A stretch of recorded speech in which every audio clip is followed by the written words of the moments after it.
한국의 부자 계층이 세계적인 규모로 성장하고 있는 가운데 국내 백만장자 자산 100만 달러 이상 수가 사상 처음으로 130만 명을 넘어섰다. 이는 전 세계 기준 10위권에 해당하는 수치로 자산 다변화와 여유로운 삶을 중시하는 새로운 부의 문화가 형성되고 있다는 평가다. 스위스 투자은행 UBS가 18일 현지 시간 발표한 2025 글로벌 자산 보고서에 따르면 2023년 말 기준 한국 내 순자산 100만 달러 약 13억 7,500만 원 이상 보유자는 총 130만 1000명으로 집계됐다.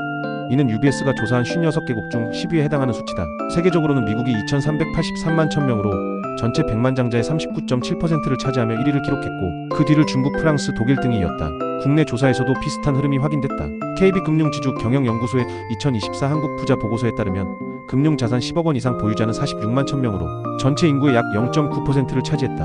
이 가운데 70.4%가 수도권에 거주하며 특히 서울 강남 3구서 초강남 송파에만 전체 부자의 45.5%가 몰려있는 것으로 나타났다. 초고액 자산가 금융자산 300억 원 이상은 1만 1000명으로 상위층의 자산 집중 현상이 벌어지고 있다. 부자의 자산 구성은 과거의 부동산 편중에서 벗어나 점차 다양화되는 양상을 보이고 있다. 하나금융연구소에 따르면 거주용 주택이 전체 자산 중 32%로 가장 큰 비중을 차지했고 유동성 금융 자산 11.6%, 투자용 주택 10.9%가 뒤를 이었다. 2021년 기준 부동산 비중은 58%였으나 2023년에는 50%로 하락해 부동산 비중이 감소하는 대신 금융외화 자산의 비중이 증가하고 있는 것으로 나타났다. 특히 외화 자산 보유율은 증가 추세다. 전체 부자의 67%가 외화 자산을 보유하고 있으며 자산 100억 원 이상 고액 자산가의 경우 90% 이상이 외화 자산을 가지고 있다. 외화 예금, 해외 주식, 외화 현금 순으로 선호되며 외화 현금 중에서는 미국 달러가 91%로 압도적인 비중을 차지했다. 하나은행의 2024 대한민국 웰스 리포트는 국내 부자들의 생활 방식도 세분화해 분석했다. 부자 3명 중 1명은 아침에 신문이나 경제 뉴스를 보는 것으로 하루를 시작하며 자산 규모가 클수록 경제 50%, 정치 14%, 생활문화 11% 등 다양한 분야에 관심을 보이는 것으로 조사됐다. 근로시간도 일반 가구와 차이를 보였다. 부자의 절반 이상은 하루 5시간 이하로 일한다고 답했으며 이는 이들 중 기업 경영자 자영업자 비율이 높은 데 따른 결과로 해석된다. 가족 중심의 생활도 뚜렷했다. 부자 10명 중 7명은 주 3회 이상 가족과 식사를 한다고 응답했으며 거의 매일 함께 식사한다는 비율도 40%에 달했다. 전문가들은 국내 백만장자의 증가는 한국 사회의 자산 축적 구조와 관리 문화가 점차 성숙해지고 있음을 보여준다고 평가한다.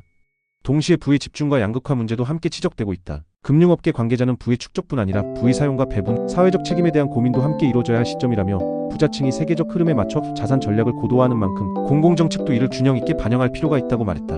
한편 국내 순자산 1000만 달러 약 137억 원 이상을 보유한 천만장자는 약 6080명으로 추정된다. 이는 공식 통계인 통계청 한국은행 자료와 2021년 기준 추정치를 기반으로 한 수치로 세계적으로도 상위권에 해당한다. 통계청과 한국은행이 발표한 2022년 가계금융복지조사에 따르면 가구 평균 순자산은 약 4억 5600만 원, 2023년 평균 순자산은 4억 4894만 원 수준이다. 천만장자 기준 1000만 달러는 이보다 30배 이상 높은 수준으로 전체 가구 중 극히 일부에 불과하다. 2021년 보도 자료에 따르면 순자산 1000만 달러 이상 고액 자산가는 약 6080명으로 이들만이 공식 통계에 포착된 최대치다. 세계적으로 천만장자 규모가 공개된 나라는 적지만 한국은 이 기준으로 세계 11위권에 해당하는 것으로 평가된다.